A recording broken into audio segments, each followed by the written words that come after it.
Всем привет, друзья, с вами Оля. Хочу поделиться новой находкой. Это мороженое стало моим фаворитом этим летом. Без сливок, яиц и миксера. С большим количеством ягод или фруктов. Такое мороженое не только вкусное, но и очень полезное. Рецепт удачный, всем советую. Ссылку на источник и все пропорции продукта вы найдете в описании под видео.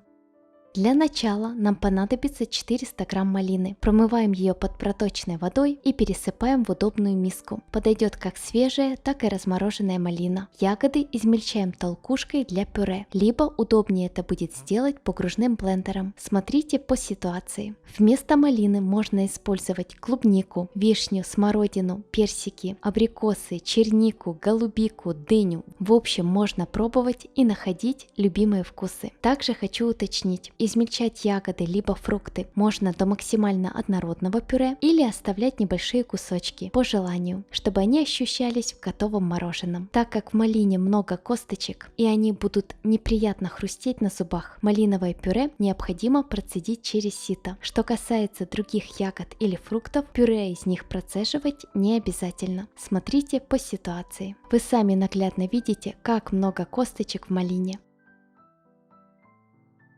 Готовое пюре довольно густое, кисленькое, насыщенного красного цвета.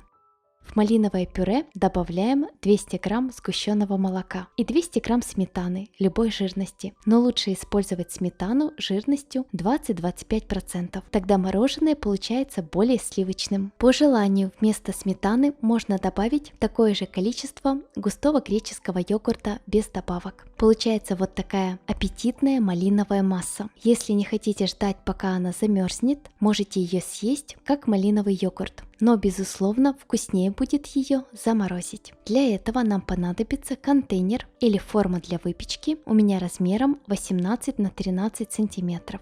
Переливаем малиновую массу в форму и разравниваем. Накрываем пищевой пленкой в контакт или крышкой от контейнера, как у меня. Мороженое ставим в морозилку до полной заморозки на 4-6 часов. Так как в малине и сметане содержится вода, мороженое нужно перемешивать вилкой, венчиком, либо погружным блендером, чтобы разрушить кристаллики льда. Мы это делаем в первые 2-3 часа заморозки. Спустя 1,5 часа заморозки у меня мороженое еще не успело сильно схватиться. Перемешиваю его вилкой. Спустя еще час заморозки, в целом 2,5 часа, мороженое уже хорошо подмерзло. Его можно перемешать вилкой, либо погружным блендером, который максимально разобьет все кристаллики льда. Еще больше вкусных и полезных рецептов вы найдете в моем телеграм-канале. Ссылка в описании, всех жду. В общем, я перемешивала мороженое 2 раза. Если сильно торопитесь, можете 1 раз, спустя примерно 2 часа заморозки.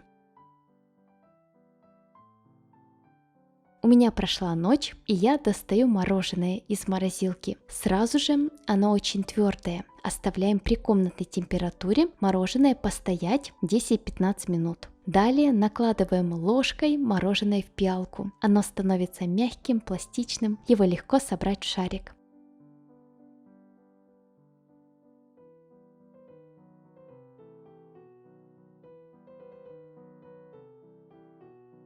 Добавляем малинку и пробуем. Друзья, этот рецепт – моя новая любовь. Мороженое получается невероятно вкусным, как из лучшего кафе-мороженого. Оно умеренно сладкое, насыщенного малинового вкуса, с легкой сливочной ноткой. Не жирное, без кристалликов льда, ничего не хрустит на зубах. У мороженого сбалансированный вкус. У меня сметана не кислая, и я не ощущаю привкуса сметаны. Мне мороженое понравилось на все 100%. Я беру этот рецепт себе в копилочку и буду готовить такое мороженое с различными ягодами. На момент публикации данного видео я уже приготовила 2-ю порцию мороженого. Вот настолько оно мне понравилось. Вам также советую его попробовать. Как всегда, прошу, поддержите мое видео лайком и подпиской. Жду ваши отзывы в комментариях. Всем желаю мирного неба над головой. До новых встреч, мои дорогие. Пока-пока.